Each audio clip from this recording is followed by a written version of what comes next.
오늘 우리에게 주시는 하나님의 말씀은 민수기 14장 26절에서 38절까지의 말씀입니다.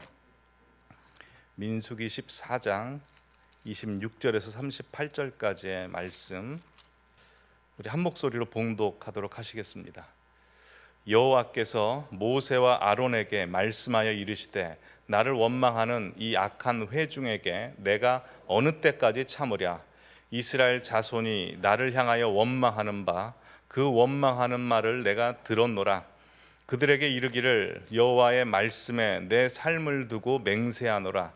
너희 말이 내 귀에 들린 대로 내가 너희에게 행하리니 너희 시체가 이 광야에 엎드러질 것이라. 너희 중에서 20세 이상으로서 계수된 자 곧 나를 원망하는 자 전부가 여분네의 아들 갈렙과 눈의 아들 여호수아 외에는 내가 맹세하여 너희에게 살게 하리라 한 땅에 결단코 들어가지 못하리라. 너희가 사로잡히겠다고 말하던 너희의 유아들은 내가 인도하여 드리리니 그들은 너희가 싫어하던 땅을 보려니와 너희 시체는 이 광야에 엎드러질 것이요 너희 자녀들은 너희 반역한 죄를 지고 너희 시체가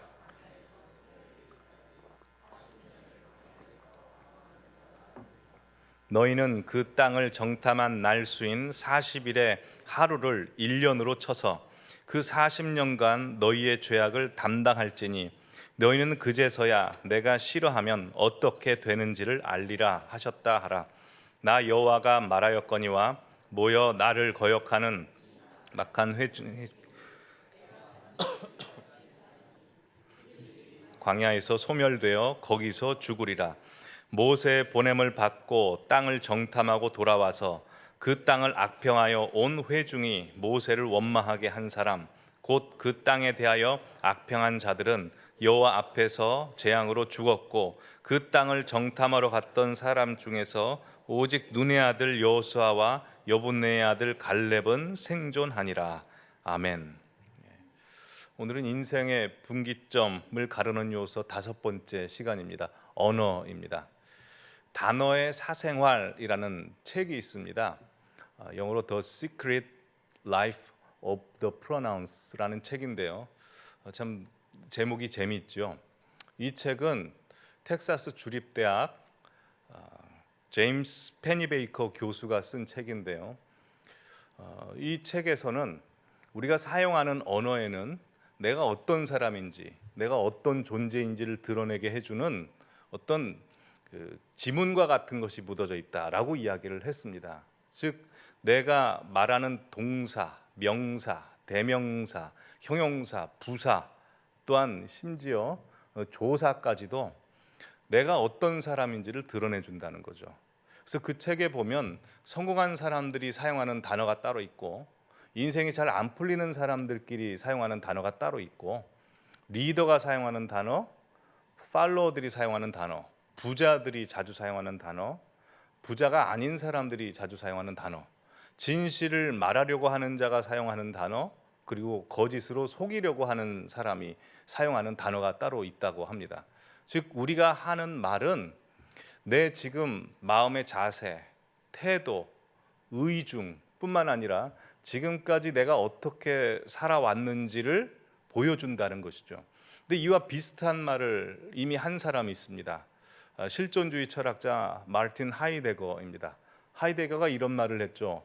언어는 존재의 집이다 라고 했습니다. 즉, 나라는 존재는 내가 말하여 지은 집에서 살고 있다는 겁니다. 즉, 내가 내 입에서 기쁨을 말하고 있으면 내 기쁨의 말로 지은 집에서 지금 살고 있고, 원망과 불평을 하고 있다면 나의 원망과 불평의 말로 지은 집에서 살고 있으며, 내가 지금 수치심과 열등감의 말이 내 입에서 나온다면 나의 열등감과 수치심의 말로 지은 집에서 살고 있다는 것입니다. 자, 그렇다면 지금 우리 성도님들께서는 어떤 집에서 살고 계십니까? 강남구 도곡동 어디 아파트 말고 우리 성도님의 말로 지은 집은 어디이십니까? 말로 지은 집은 화려하고 아름답고 좋고 평안하십니까? 아니면 복잡하고 답답하고 좁습니까? 또한 우리 성도님들께서 지금까지 살아오시면서 언어로 새기신 지문은 어떻습니까? 아름다우십니까? 우리 인간됨이라는 말을 표현한 단어가 품격이라고 하죠. 그 품격이란 단어의 품자를 보면 입구자가 세 개가 있습니다. 즉 내 말이 곧 나다라는 것입니다. 다들 아시다시피 영국을 가리켜 품격의 나라라고 하죠. 아마 영국 사람들은 말을 정중하게 하고 격조 있게 하는 것을 가장 가치 있게 여기는 것으로 보여집니다. 그래서 영국 사람들이 두고두고 존경하고 사랑하는 사람이 있습니다. 2022년도에 서거하신 엘리자베스 여왕의 어머니 엘리자베스 이름이 갑자기 까먹었는데요. 엘리자베스 왕대비 대왕비라고 그러네요. 왕대비라고 하네요. 하여튼 그 왕대비 분을 굉장히 존경하고 사랑했습니다. 왜냐하면 2차 세계대전 당시에 그 엘리자베스 왕대비 분이 말했던 그 말이 이 영국 사람들의 가슴 속에 새겨져 있기 때문입니다. 2차 세계대전 때 독일군의 폭격으로 버킹엄 궁의 성벽이 무너집니다. 그래서 사람들이 얼마나 공포심이 자아들었겠습니까? 근데 그때 이 엘리자베스 왕대비가 국민들에게 나와서 미치겠습니다. 죽겠습니다. 화납니다. 이런 말 하지 않고요. 이렇게 말했습니다. 국민 여러분, 걱정하지 마세요. 독일의 폭격 때문에 그동안 왕실과 국민 사이를 가로막고 있던 벽이 사라져 버렸습니다. 이제 여러분들 얼굴을 다 더 잘 볼 수 있게 되었으니 다행입니다. 라고 이 위기의 순간에 이 왕대비의 말에 그 기지와 유머 넘치는 말 때문에 불안해하고 의기소침해하던 영국 국민들이 평안을 얻고 위안을 얻고 여유를 갖게 될 뿐만 아니라 그 심각한 국가적 위기에서 극복하게 됩니다. 이렇게 영국 왕대비의 경우에 합당한 말은 그 아로 새긴 은쟁반의 금사과처럼 영국 국민들 속에 있었던 자긍심을 일깨웠고 그 엘리자베스 왕대비의 품격을 드러내 주었습니다. 이렇게 말이라고 하는 것은 나 자신뿐만 아니라 우리 가정, 우리 마을, 교회, 나라에 중요한 분기점이 있을 때 그 문제를 극복할 수 있는 힘이고 또한 한 단계 도약할 수 있는 강력한 능력이 됩니다. 근데 반대로도 이야기할 수 있죠. 말이라고 하는 것은 나라와 가정과 우리 공동체를 뒤흔들 수 있고 무너지게 할 수 있고 혼란스럽게 할 수 있는 힘도 있다는 것입니다. 예를 들어서 히틀러를 지지했던 이 괴벨스도 그렇죠. 히틀러가 쓴 자서전이 있죠. 나의 투쟁 책에서 보면 이런 말이 있었습니다. 이 세상의 위대한 혁명은 펜의 힘이 아니라 말의 힘에 의해서 일어났다. 히틀러도 누구보다도 이 말의 위력에 대해서 너무나 잘 알고 있었기 때문에 말을 이용하여 이 세상에 어둠과 공포와 불안, 폭력을 가져다 준 것입니다. 말이라고 하는 것은 잘 쓸 수도 있고 정말 나쁘게 쓸 수도 있습니다. 그래서 우리 하나님께서 잠언 18장 21절에 이렇게 말씀하셨습니다. 죽고 사는 것이 혀의 힘에 달렸나니 혀를 쓰기 좋아하는 자는 혀의 열매를 먹으리라 라고 했습니다. 여러분, 우리 몸에 100개 정도의 지체 중에서 가장 가성비가 뛰어난 지체는 우리 혀입니다. 여러분, 우리 혀와 우리 주먹 둘 중에 어떤 게 더 강합니까? 혀보다 주먹이 더 크죠. 펀치 강력한 힘이 있습니다. 근데 말도 안 되는 가정을 한번 해드리겠습니다. 성도님들께서 링 위에서 권투 선수들과 권투를 한다고 생각을 해보시죠. 경기 규칙은 권투 선수는 우리를 때리지 못합니다. 우리만 때릴 수 있고 우리가 때리는 펀치를 피할 수 없습니다. 자, 그러면 성도님들께서 프로 권투 선수, 마이클 타이슨 같은 사람 있죠. 그 사람들을 막 때리는데 그 사람 맞는 겁니다. 그럼 몇 대 때리면 그 사람들이 넘어갈까요? 몇 대 때리면 넘어갈까요? 수백 대, 수천 대 때려도 안 넘어갈 것 같죠. 오히려 때리다가 우리가 손이 아프고 막 다운되고 그럴 것 같지 않습니까? 혹여 성도님들 가운데 펀치력이 좋으신 분들도 계실 수 있습니다. 남자분들. 펀치력이 좋아서 마이클 타이슨의 턱이 돌아가게 했다. 그래도요, 며칠 있으면 금방 회복됩니다. 근데 우리 이 작은 혀로는요, 마이클 타이슨보다 더 강한 상대라 할지라도 아주 쉽게 한 방의 말로 도저히 일어날 수 없도록 만들 수 있습니다. 그렇지 않습니까? 우리 혀의 권세로는 사람을 죽일 수도 있고 살릴 수도 있습니다. 가정을 파탄낼 수도 있고 가정을 화합시킬 수도 있습니다. 천냥빚을 갚을 수도 있고 사업을 망가뜨릴 수도 있습니다. 자, 그렇다면 우리 혀의 권세는 왜 이렇게 능력이 있는 것일까요? 자, 야고보서 3장 5절에서 6절 말씀 보셔도 이렇게 말씀합니다. 이와 같이 혀도 작은 시체로 돼 큰 것을 자랑하는도다.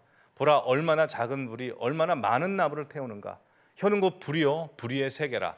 혀는 우리 지체 중에서 온몸을 더럽히고 삶의 수레바퀴를 불사르나니 그 사르는 것이 지옥불에서 나느니라 라고 해서 작은 어린아이가 한마디 해도 그것 때문에 온 나라가 들쑤실 수 있다라는 것입니다. 우리의 말 한마디로도 하나님이 임재하실 수도 있지만 하나님의 임재가 떠나갈 수도 있습니다. 그렇다면 왜 우리의 한낱 미물인 인간인데 우리 말이 왜 이렇게 권세가 있고 힘이 있는 것일까요? 우리 말 자체가 그렇게 능력이 있는 것일까요? 그렇지는 않습니다. 풀은 마르고 꽃은 시드나 하나님의 말씀은 영원하다고 해서 하나님의 말씀만 영원하고 하나님의 말씀만 강력합니다. 우리 말은요, 그리고 우리 존재는 이 땅에서는 수증기처럼 금방 있다 사라집니다. 근데 그럼에도 불구하고 왜 우리의 혀에 권세가 있다고 말씀하는 걸까요? 그것은 하나님께서 우리 말을 듣고 계시고 그냥 듣고 계실 뿐만 아니라 듣는 대로 행하시겠다고 하셨기 때문입니다. 오늘 보면 민수기 14장 28절인가요? 같이 읽겠습니다. 그들 이르기를 여호와의 말씀에 내 삶을 두고 맹세하노라. 너희 말이 내 귀에 들린 대로 내가 너희에게 행하리니 라고 되어 있습니다. 즉 하나님께서 만약 우리 말씀을 안 들으시거나 아니면 들으셔도 그냥 한 귀로 듣고 한 귀로 흘리신다면 우리가 아무 말이나 해도 괜찮습니다. 근데 하나님께서 우리 말을 유심히 들으실 뿐만 아니라 그 말을 가슴 속에 담고 계시다가 그걸 우리의 말대로 행하시겠다고 했기 때문에 우리의 말의 위력이 있는 것입니다. 그래서 예수님께서는 우리 말도 심판하신다고 하셨습니다. 마태복음 12장 보여주시면 예수님이 이렇게 말씀하십니다. 내가 너희에게 이르노니 사람이 무슨 무익한 말을 하든지 심판날에 이에 대하여 신문을 받으리니. 예수님께서 우리를 행위만 심판하시는 것이 아니고 우리 말도 심판하시겠다고 하셨습니다. 자, 그렇다면 이제 우리에게 시선을 돌려야죠. 성도님들의 일주일간 언어 생활은 어떠셨습니까? 나의 이 입술의 말로 하나님의 영광을 올려드리셨습니까? 아니면 하나님의 영광을 가리신 것 같습니까? 아니면 하나님께서 우리에게 주신 이 말의 권세로 나 자신과 주변의 소중한 사람들을 막 살리고 기쁘고 행복하게 해주십니까? 아니면 막 죽이고 괴롭고 막 어렵게 하고 계십니까? 사실 우리가 말에 있어서 참 떳떳하지가 못할 때가 많습니다. 말에 있어서 가장 실수가 많습니다. 이걸 하나님도 너무나 잘 아셔서 야고보 사도가 3장 2절이 이렇게 말씀했습니다. 우리가 다 실수가 많으니 만일 말에 실수가 없는 사람은 곧 온전한 사람이다. 로마서 3장에 보시면 모든 사람은 죄인이라고 했기 때문에 우리가 참 실수가 많은데 우리가 그 많은 실수 중에 가장 많은 실수는 어디에 있다는 것입니까? 말에 있다는 것이죠. 그래서 8절에도 보시면 혀는 능히 길들일 사람이 없나니 쉬지 아니하는 악이요라고 해서 혀는 훈련해가지고 업그레이드 될 수가 없는 게 우리 혀라는 겁니다. 자, 그러면 어차피 노력해도 안 되는 이 말 그냥 포기하고 살아버릴까요? 해도 조심하고 후회해도 계속해서 실수하는 이 입술 그냥 어떻게 되는지 상관없이 그냥 내버려 둘까요? 그럴 수 없습니다. 왜냐하면 하나님께서 분명히 말씀하셨습니다. 우리를 지으신 목적은 우리 입술로 하나님 찬송하기 위해서 지으셨다고 했습니다. 그럼 그렇게 찬송하기 위해서 지으셨다면 우리 입술로 온전하게 만드실 수 있다라고 하시는 하나님의 능력이 있다는 것이고 하나님의 목적이 있다는 것입니다. 그래서 우리는 하나님께서 우리에게 소중한 입술을 줬다는 것을 믿고 하나님께 영광 올려드리고 내 주변 사람과 나 자신을 입술로 살려야 됩니다. 오늘 주신 말씀을 통해서 우리의 입술로 어떻게 하나님 앞에 영광 올려드리고 또 주변에 있는 사람과 나 자신을 살릴 수 있는지, 오늘 본문의 이스라엘 백성들은 가장 중요한 역사의 분기점 앞에서 말 때문에 잘못해서 그들이 40년 광야 생활을 하게 되는데 우리는 이런 인생의 중요한 분기점 앞에서 이스라엘 백성들처럼 하지 말고 가나안 땅에 들어갈 수 있는 믿음을 갖기 위해서는, 그런 말을 하기 위해서는 어떻게 해야 되는지 오늘 세 가지로 살펴보도록 하겠습니다. 첫 번째로 내 말이, 우리의 말이 내 기도를 방해하게 해서는 안 됩니다. 내 말이 우리의 기도 응답을 방해하게 해서는 안 됩니다. 다들 아시다시피 하나님께서는 우리의 말도 들으실 뿐만 아니라, 우리의 기도를 들으실 뿐만 아니라 우리의 말도 들으십니다. 근데 우리의 말만 들으시는 것이 아니라 듣고 들린 대로 행하시겠다라고 하셨습니다. 그러기에 우리가 기도만 잘해서는 되는 것이 아니고 우리가 말도 잘해야 됩니다. 근데 기도하실 때 실수하시는 분 계십니까? 기도해놓고 잘못했다 그러신 분 한 분도 안 계시죠? 기도할 때는 우리가 하나님 앞에 정말 말을 아주 잘 하려고, 정제되고 좋은 말 하려고 그렇게 노력을 합니다. 근데 우리의 말에 있어서 실수하죠. 그러면 우리가 기도를 많이 합니까? 하루를 살면서 말을 많이 합니까? 하루를 살면서 기도를 압도적으로 많이 하면 괜찮겠지만 사실 우리가 말을 압도적으로 많이 합니다. 그러니 우리는 말로 실수할 수 있는 그런 가능성이 굉장히 많다는 것이죠. 그래서 우리가 아무리 오래 기도하고요, 아무리 열심히 기도해도 내 말이 내 기도를 막아버릴 수가 있습니다. 기도 응답을 방해할 수가 있습니다. 기도할 때는 산을 막 옮겨버릴 정도로 기도하고 죽은 사람을 살려낼 정도로, 또 세상을 뒤집을 정도로 그렇게 기도하지만 눈 뜨고 나와서는 산이 옮겨지겠어? 죽은 사람이 살아나겠어? 이제 그래 버리면 하나님께서 우리의 기도도 들으시고 말도 들으시는데 하나님께서 기도를 드려야 되나 말을 드려야 되나 좀 헷갈리시지 않겠습니까? 근데 하나님은 항상 하나를 보십니다. 마지막 걸 들으십니다. 진짜가 무엇인지. 우리가 기도할 때는 모든 것이 주께 있습니다, 주께 있습니다, 주께 있습니다 한데 기도하고 나와가지고 죽겠다, 죽겠다, 죽겠다 그러면 하나님께서 마지막 말을 들으신다는 거죠. 그러기에 우리가 열심히 기도했으면 그 기도가 응답되기 위해서는 내 기도의 수준만 높아서 되는 것이 아니라 내 말의 수준도 높아야 됩니다. 그러면 내 기도의 수준만큼 말의 수준을 올리려면 어떻게 해야 될까요? 가장 기초적이고 가장 기본적이고 가장 중요한 것 있습니다. 그건 침묵하시는 겁니다. 말을 하지 말아야 됩니다. 특별히 하나님께서 은혜를 주셔가지고 내가 네 가정을 살려주겠다, 앞길을 열어주고 너에게 큰 축복을 주겠다, 그런 날 있지 않습니까? 그때는 특별히 기도를 오래 하시고 누구랑 말하지 않은 겁니다. 내 말이 나오는 순간, 이런 말 써서 좀 죄송하지만 부정탈수가 있습니다. 여러 가지로 말을 탁 말고 그냥 집에 가서 잠 자고 하나님 앞에 기도 오래 하고 그렇게 하시는 겁니다. 근데 하나님의 역사를 보면요, 가장 뛰어난 역사, 가장 위대한 역사는 항상 하나님이 침묵하셨습니다. 태초에 하나님께서 말씀으로 이 세상을 창조하셨는데 태초에 말씀으로 창조하시기 전에 뭐 하셨을까요? 배철현 교수가 이런 말을 했습니다. 태초에 하나님께서 말씀하시기 전에 침묵하셨다.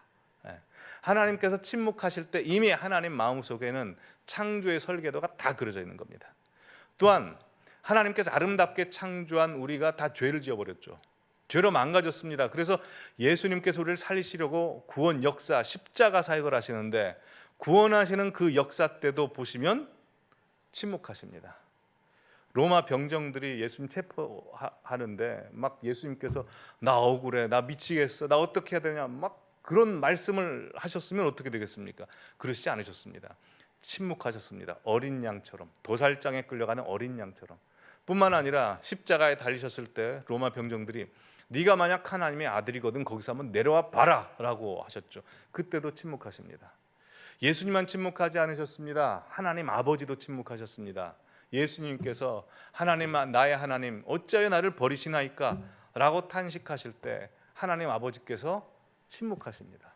근데 하나님 아버지의 침묵과 예수님의 침묵이 가장 위대하고 가장 강력한 우리의 구원을 내시고 우리를 지금 살려내셨다는 겁니다. 그래서 동일하게 하나님께서 우리 성도님들의 삶 가운데 가장 놀라운 역사를 하실 때 우리에게 무엇을 요구하시냐면 우리에게 침묵을 요구하십니다.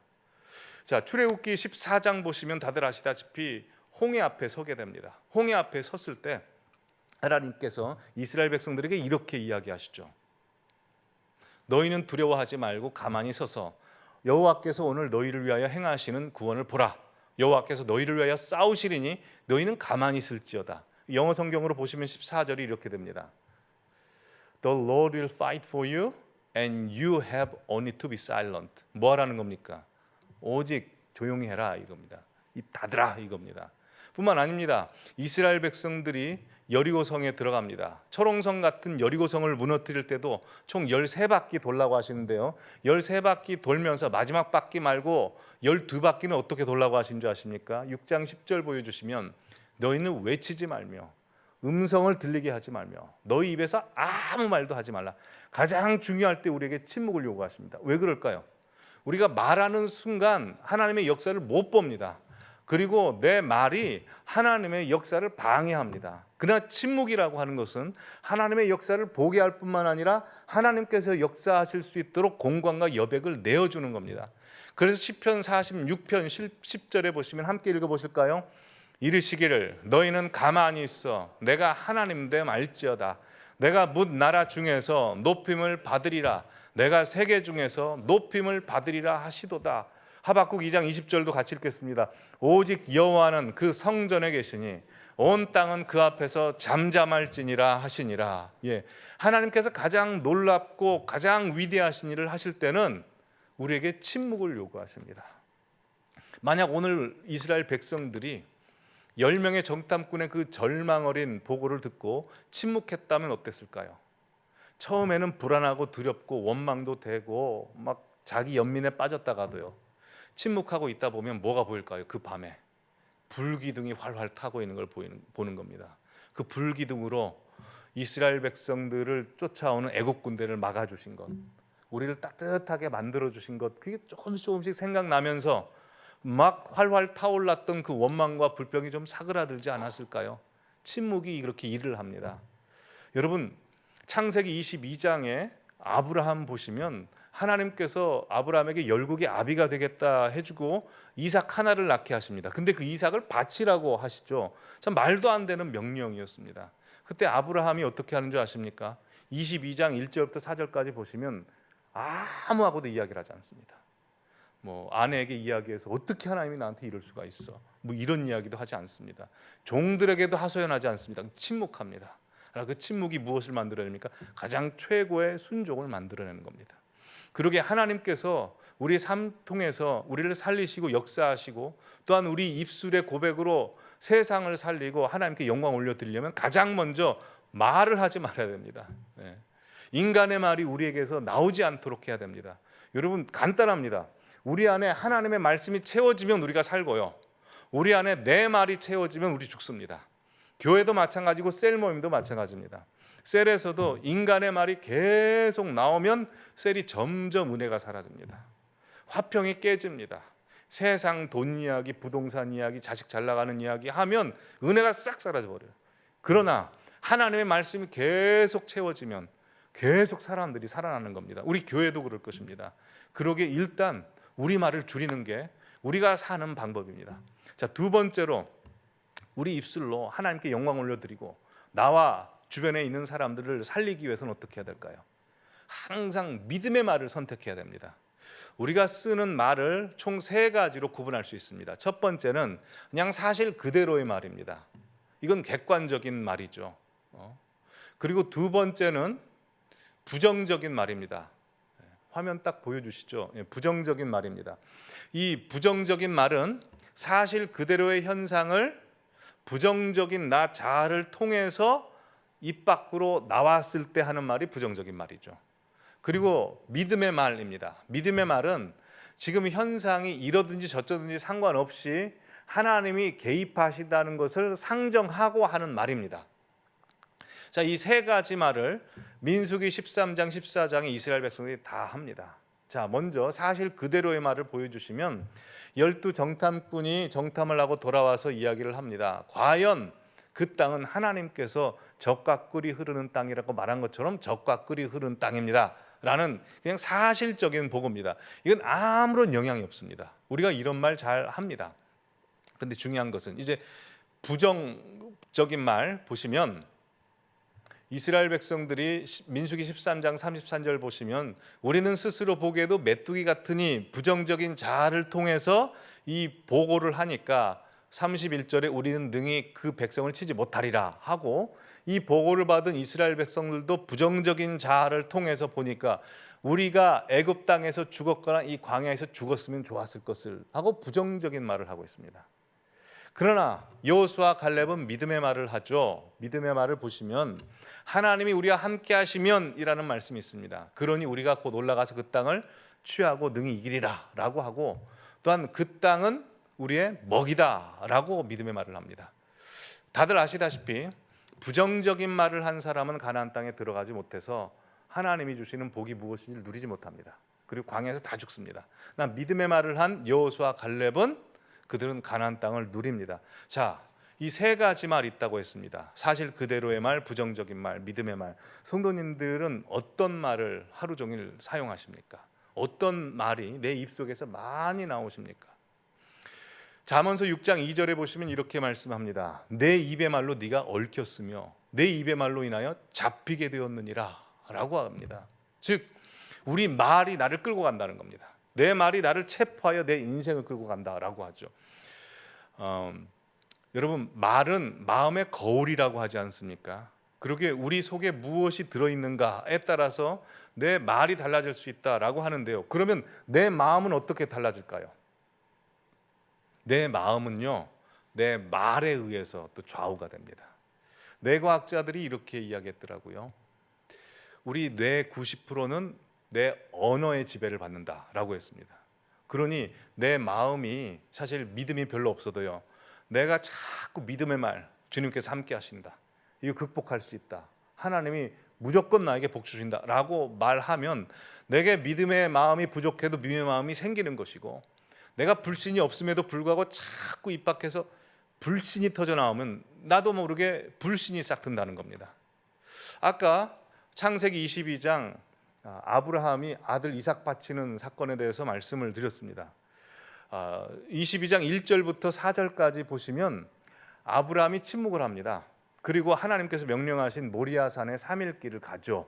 근데 3일길 모리아산까지 침묵하다가 모리아산까지 가서 딱 한마디 합니다. 그게 5절입니다. 보시면 이에 아브라함이 종들에게 이르되 너희는 나귀와 함께 여기서 기다리라. 내가 아이와 함께 여기저기 가서 예배하고, 희한한 말이 있는데요, 우리가 너희에게로 돌아오리라. 분명히 하나님께서 뭐라고 하셨습니까? 이삭을 바치라고 하셨습니다.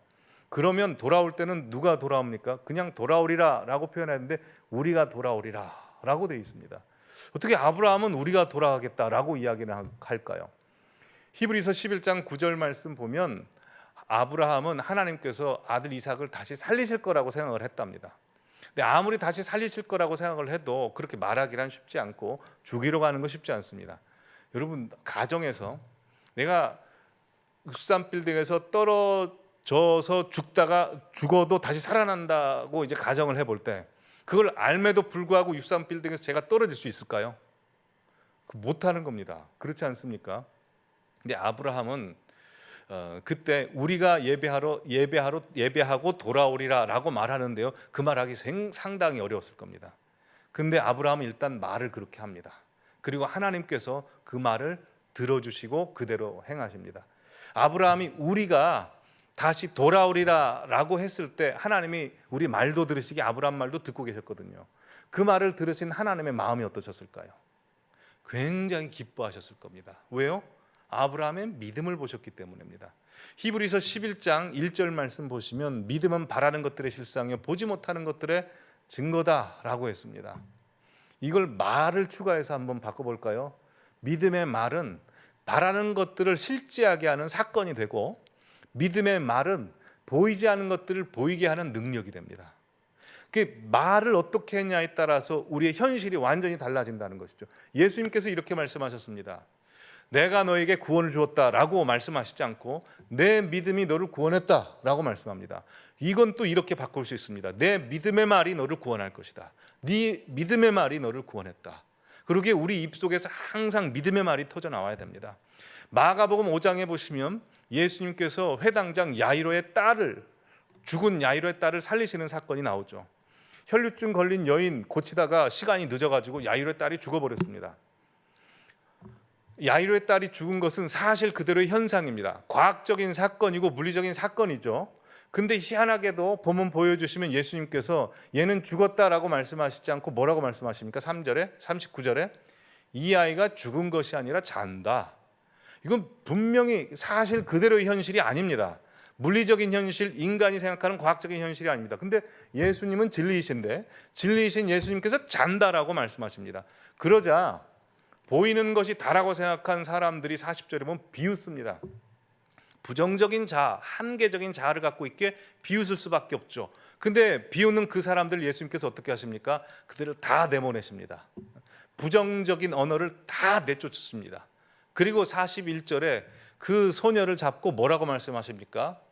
소녀야 살아나라라고 말씀하시지 않습니다. 왜요? 예수님 분명히 그 소녀 잔다고 그랬거든요. 죽은 게 아니라고 했습니다. 일어나라라고 말씀하시는 겁니다. 즉 예수님의 믿음의 언어가 이 딸을 살려내는 것입니다. 아니 죽은 것도 아니게 만들어 버리는 것입니다. 그러기에 우리의 실생활에서 사람을 살리고 하나님 앞에 영광 올려드리는 말은 믿음의 말입니다. 믿습니까? 예. 여러분 예수님을 믿지 않았던 이순신 장군도 믿음의 말을 했습니다. 1592년도에 임진왜란이 발발을 하죠.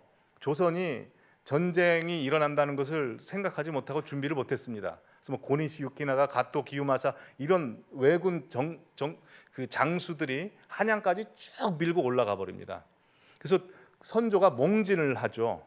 거의 멸망 직전이었는데 전쟁이 있을 거라는 걸 알고 있었던 이순신 장군은 그 전부터 거북선도 만들고 조선 군함인 판옥선도 여러 개 건선하고 또 그 거의 최초로 화포를 그 배에 싣습니다. 그래서 화포 돌리는 훈련 여러 가지 훈련을 미리 해놔 버립니다. 그리고 그때부터 바닷길을 막으니까 병참선이 갈 수 없으니 올라갔던 뭐 고니시 유키나가 가토 기요마사 다 내려올 수밖에 없게 됩니다. 그래서 전쟁이 이제 소강 상태가 되죠. 1597년에 이제 정유년 때 전쟁이 소강 상태가 되니까 이순신을 질투하던 선조가 자꾸 이룰 수 없는 명령, 그 불합리한 명령을 계속합니다. 부산진을 공격하라고 하는데 부산을 공격했다가는 수군을 다 잃게 됩니다. 그래서 듣는 둥 마는 둥 미직저근하게 하니까 선조가 화가 나가지고 이순신을 체포하고 고문하고 백의종군을 시켜버리죠. 그리고 이순신이 삼도수군 통제사였는데 원균에게 그걸 맡깁니다. 그리고 원균에게 부산을 공격하라고 해서 원균이 이제 부산을 공격하러 갔다가 다들 아시다시피 칠천량 해전에서 이순신이 다 만들어 놓은 판옥선 130여 척 다 소실을 해버리고 거북선 거기서 다 불타버립니다. 그리고 13,000여 명의 수군들이 다 거기서 죽습니다. 제가 이순신을 너무나 존경해가지고요. 이순신 논문도 보고 이순신 드라마도 다 보고 이순신 소설도 보고 하여튼 이순신에 대해서 굉장히 빠졌던 적이 있습니다. 그래서 이순신에 대해서 굉장히 잘 아는데요. 그래서 칠천량 해전에서 다 패전은 해버렸습니다. 그래서 선조가 너무 급한 나머지 이순신을 다시 삼도수군 통제사로 올립니다. 그리고 면사첩을 줍니다. 면사첩은 너는 죄인이지만 죽음만은 면해주겠다 하는 겁니다. 이순신이 면사첩을 받았을 때 얼마나 억울하고 모멸감이 있었겠습니까? 저 같으면 나라가 망하든 말든 그냥 내버려뒀을 겁니다. 한도수군 통제사 안 했을 겁니다. 근데 이순신은 그 없는 병사들 다시 다 모으고요. 칠천량 해전에서 아주 비겁한 장수 하나가 있었습니다. 배설이라고. 배설이 혼자 판옥선 12척을 가지고 도망가거든요. 그 배설을 찾아내가지고 판옥선 12척에다가 한 척 더해서 13척을 딱 만들어 놓습니다. 근데 수군이 너무나 사기도 떨어지고 병력도 없으니까요. 또 조정에서는 뭘 명령하냐면 이제 수군 갖고는 안 되니까 당시 권율 장군이 이끄는 육군과 수군을 통합하라고 하는 겁니다. 다 그렇게 이야기했습니다. 옆에 있었던 이순신 참모들도 그렇게 이야기를 했습니다. 근데 이순신은 알거든요. 이 바닷길을 내주면 우리나라는 망한다라는 걸 알고 있었습니다. 그때 이순신이 장계를 올리죠. 다들 아시다시피 보시면 신에게는 아직 12척의 전선이 있사옵니다. 전선의 수가 절대 부족하지만 보잘것없는 신이 살아있는 한 감히 적은 조선의 바다를 넘보지 못할 것입니다. 어떤 역사학자가 그랬습니다. 이순신은 하나님께서 우리나라를 구원하시려고 보내신 예수 그리스도의 그림자다라고까지 표현을 했습니다. 여러분 예수님도 몰랐는데 어떻게 믿음의 말을 할 수 있을까요? 우리도 그래야 되지 않겠습니까? 나는 비록 12척밖에 되지 않는 아주 초라한 사람입니다. 그러나 하나님께서 나와 함께 계시니 나를 넘볼 수 있는 사람 없습니다. 나를 함부로 할 수 있는 사람 없습니다. 나는 승리할 것입니다. 라는 믿음의 말을 우리가 해야 되지 않을까요? 인생의 중요한 분기점 앞에서 무슨 말을 하냐가 굉장히 중요합니다. 우리 이맘때 작년에 박경수 교수님 통해서 종교개혁 강좌 들으셨죠? 루터, 칼빈, 치빙글리 그 세 명의 종교개혁자 앞에서 세례요한 역할 담당했던 사람이 있습니다. 체코 프라하의 그 광장에 서 있는 사람, 얀 후스입니다. 얀 후스는 보헤미안 사람들에게 성경을 가르쳐 주기 위해서 그 보헤미안 문법을 만들었고요.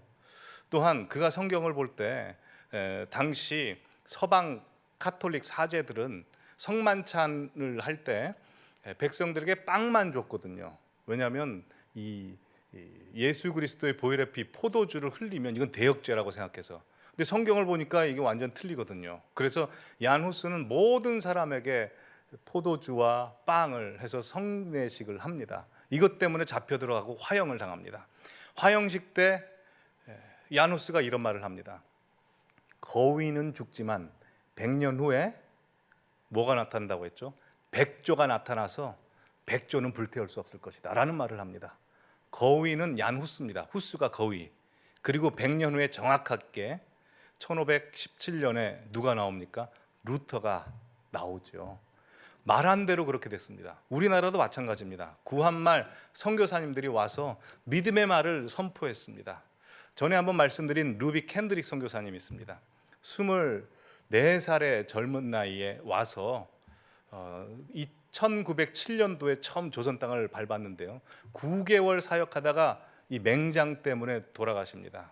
그래서 꽃다운 나이에 돌아가시는데요. 1908년에 자기 친의 죽음을 직감하고 부모님께 이런 편지를 올리죠. 보시면 아버지 어머니 이곳은 참 아름다운 곳입니다. 그러나 한편에서 탄압이 심해지고 있습니다. 누구도 순교했습니다 라고 하고 그 다음 장 보여주시면 선교본부에서 철수하라고 지시하지만 아직도 숨어서 예배드리고 있습니다. 아버지 어머니 어쩌면 이 편지가 마지막일 수도 있습니다. 저는 이곳에 작은 씨앗이 되기로 결심했습니다. 제가 이 씨앗이 되어 이 땅에 묻히게 되었을 때 아마 하나님의 시간이 되면 조선 땅에서는 많은 꽃들이 피고 그들도 여러 나라에서 씨앗이 될 것입니다 라고 했고 100년이 지난 지금은 실제 우리가 그 씨앗이 열매가 되었고 우리가 선교를 하고 있습니다. 그러니 성도님들의 현실 가운데 지금 탄압받고 있고 절망 가운데 있고 왜군 333척이 오고 있는 그런 상태라 할지라도 믿음의 말을 선포하십시오. 하나님이 함께 하시니 내 자녀 잘 될 것입니다. 안 될 이유가 없습니다. 하나님이 함께 하시니 우리 가정 하나님께서 온전히 풍성한 복을 줄 줄 믿습니다. 하나님께서 함께 하시니 우리 교회 가운데 하나님께서 놀라운 부흥의 역사를 일으키시고 주의 거룩한 신부되는 교회가 될 것입니다 라고 믿음의 말을 선포하신 우리 성도님들 되시기를 바랍니다. 마지막으로 세 번째, 우리가 하나님 앞에 영광 올려드리는 말을 하고 또한 나와 다른 사람을 살리기 위해서는 마지막으로 가장 중요한 것이 감사하는 말을 하시기 바랍니다. 민수기 14장 2절 3절 보시면 온 회중이 소리 높여 부르짖어 밤새도록 통곡하였다. 밤새도록 통곡하였답니다. 한번 생각해 보시죠. 이스라엘 백성들이 만나 보고 만나 먹어서 밤새도록 감사한 적이 있습니까? 홍해를 가르셨다고 밤새도록 찬양했습니까? 물론 찬양했죠. 근데 밤새도록 감사하고 밤새도록 기뻐하고 밤새도록 찬양했다는 이야기 없습니다. 이 감사와 원망과 불평의 불균형입니다. 근데 원망하면 죽습니다. 이스라엘 백성들 사막에 살았습니다. 물도 없고 춥고 낮에는 떼약볕에 죽을 수밖에 없습니다. 근데 이스라엘 백성들 중에 물 없어서 죽고 일사병 때문에 죽고 옷이 없어서 죽고 그런 사람 한 사람도 없습니다. 양식이 없어서 죽은 사람 없습니다. 원망과 불평해서 죽었습니다. 왜 그런 줄 아십니까? 하나님 그걸 되게 싫어하십니다. 민수기 14장 34절 함께 읽겠습니다. 시작. 너희는 그 땅을 정탐한 날수인 40일의 하루를 1년으로 쳐서 그 40년간 너희의 죄악을 담당할지니 너희는 그제서야 내가 싫어하면 어떻게 되는지를 알리라.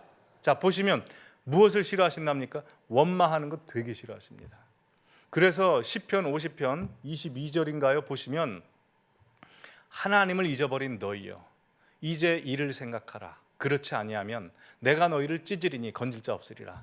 이스라엘 백성들이 무엇을 잊어버렸을까요? 다음 23절 보여주시면 감사로 제사를 드리는 자가 나를 영화롭게 하나니 라고 해서 감사를 잊어버렸기 때문입니다. 근데 반대로 우리가 감사하면 나도 살고 주변도 살고 다 살아납니다. 요나 물고기 뱃속에 빠졌습니다. 그가 물고기 뱃속에서 회개 기도만 한 건 아닙니다. 요나서 2장 보여주시면 9절에 나는 감사하는 목소리로 주께 제사를 드립니다 라고 하자 10절에 여호와께서 그 물고기에게 말씀하심에 요나를 육지에 토하니라 해서 살아납니다. 뿐만 아닙니다. 다니엘도요, 아침 저녁 점심 기도하면서 6장 10절에 보시면 다니엘서 하나님께 감사하며 기도합니다. 다들 아시다시피 바울과 실라도 빌립보 감옥에 매맞고 갇혔지만 원망과 불평하지 않았습니다. 감사했습니다. 욥도 마찬가지입니다. 우리가 욥을 볼 수 있는 것은 그가 감사했기 때문에 그렇습니다.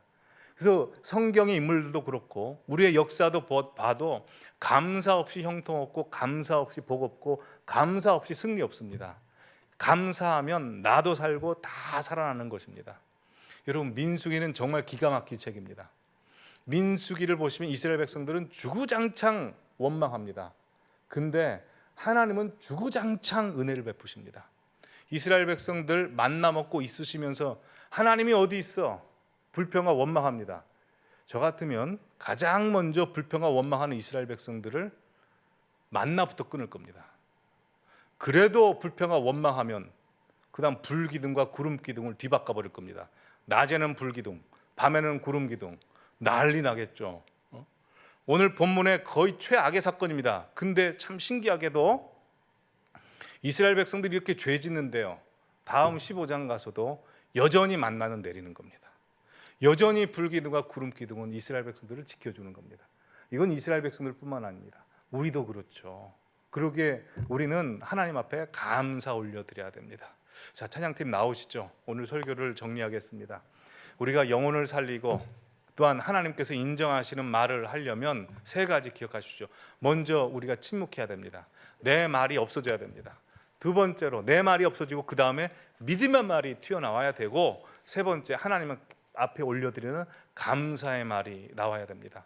오늘 이 시간 우리 함께 찬양할 텐데요, 먼저 나의 입술이 모든 말과 찬양하고 그 다음에 사랑해요, 우리 예수님 앞에 사랑 고백하는 찬양 이어서 하고 기도하시겠습니다.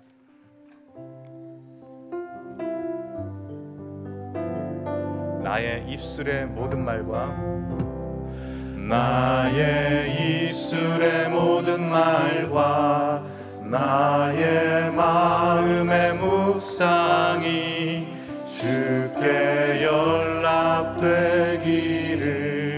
원하네. 나의 입술의 모든 말과 나의 입술의 모든 말과 나의 마음의 묵상이 주께 연락되기를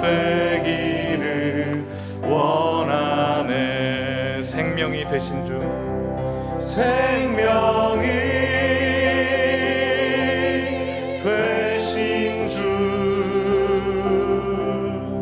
안석이 되신 주, 나의 입술의 모든 말과 나의 마음의 묵상이 주께 연락되기를 원하네. 우리 다시 한번 나의 입술의 모든 말과 나의 입술의 모든 말과 나의 마음의 묵상이 주께 연락되기를 원하네. 나의 입술의 모든 말과 나의 입술의 모든 말과 나의 마음의 묵상이 주께 연락되기를